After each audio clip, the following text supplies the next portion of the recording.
بسم اللہ الرحمن الرحیم۔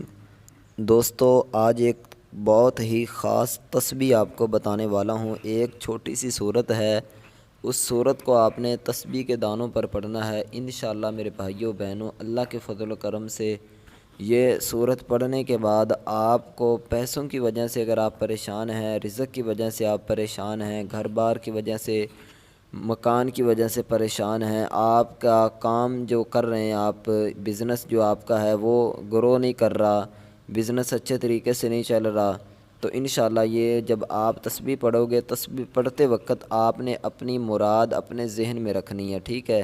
جو بھی آپ کی پریشانی ہو، مثال کے طور پر میں اگر اپنے کاروبار کی وجہ سے پریشان ہوں تو میں نے جب تسبیح شروع کرنی ہے، یہ جو صورت شروع کرنی ہے، تو میں نے اپنے ذہن میں وہ اپنی پریشانی کو رکھنا ہے کہ مالک یہ میری پریشانی ہے، اس کو دور فرما۔ تو انشاءاللہ تو آپ کا اس ویڈیو میں زیادہ ٹائم انشاءاللہ میں نہیں، مختصر ٹائم کے اندر ایک بہت بڑا خزانہ، ایک بہت بڑا وظیفہ اپنی بہنوں اپنے بھائیوں کو بتانے والا ہوں۔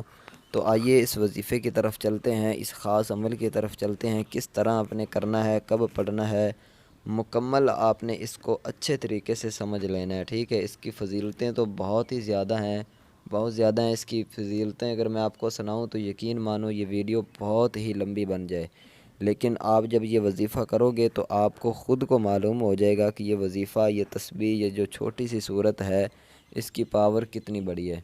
تو آپ نے کیا کرنا ہے، سب سے پہلے درود شریف پڑھ لیں، کوئی سا بھی درود شریف آپ پڑھ سکتے ہیں، ٹھیک ہے؟ 3 مرتبہ آپ نے درود شریف پڑھنا ہے۔ اچھا، جب درود شریف پڑھ لیں تو اس کے بعد آپ نے سورہ کوثر، ٹھیک ہے، انا اعطیناک الکوثر فصلی لربک وانحر ان شانئک ھو الابتر، اس کو آپ نے جو ہے وہ 33 مرتبہ پڑھنا ہے، ٹھیک ہے؟ 30 اور 3 یعنی 33 مرتبہ آپ نے سورۃ کوثر کو پڑھنا ہے۔ جب یہ پڑھ لیں تو اس کے بعد آپ نے جو وظیفہ پڑھنا ہے وہ ہے یا غنیو کا، ٹھیک ہے؟ یا غنیو یا غنیو یا غنیو، ٹھیک ہے؟ اس کو بھی آپ نے 33 مرتبہ پڑھنا ہے۔ اچھا، اس کے بعد آپ نے استغفر اللہ کی ایک تسبیح پڑھنی ہے، ٹھیک ہے؟ استغفر اللہ استغفر اللہ استغفر اللہ، اس طرح آپ نے 100 مرتبہ، ٹھیک ہے، اس کو پڑھنے۔ جب یہ پڑھ لیں تو اس کے بعد آپ 3 مرتبہ درود شریف پڑھیں، اور جب یہ پڑھنا شروع کریں تو یہ یاد رکھیں کہ اپنے ذہن میں جو بھی آپ کا مقصد ہے وہ اپنے ذہن میں رکھیں۔ آپ کی جو بھی مراد ہے، جو بھی پریشانی ہے، رزق کے حوالے سے، اولاد کے حوالے سے، کسی بھی قسم کی پریشانی ہے تو آپ نے اپنے ذہن میں رکھنی ہے۔ تو یہ وظیفہ جب پڑھ لیں تو اس کے بعد دعا مانگیں اللہ تعالیٰ سے، عاجزی انکساری کے ساتھ، رو رو کر۔ انشاءاللہ میرے بھائیوں بہنوں، اللہ کے فضل و کرم سے آپ کی ہر دعا اللہ کی رحمت سے قبول ہوگی، اور انشاءاللہ جو بھی آپ کی پریشانی ہے وہ بالکل ختم ہو جائے گی۔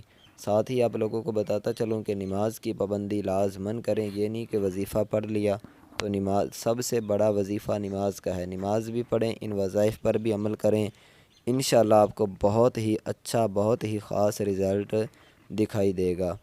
تو دوستو، مجھے امید ہے آپ کو ویڈیو اچھی لگی ہوگی۔ اگر ویڈیو اچھی لگی ہے تو اس کو لائک ضرور کریں، اور اس کے علاوہ اگر چینل کو سبسکرائب نہیں کیا ہوا تو چینل کو سبسکرائب لازماً کر لیں۔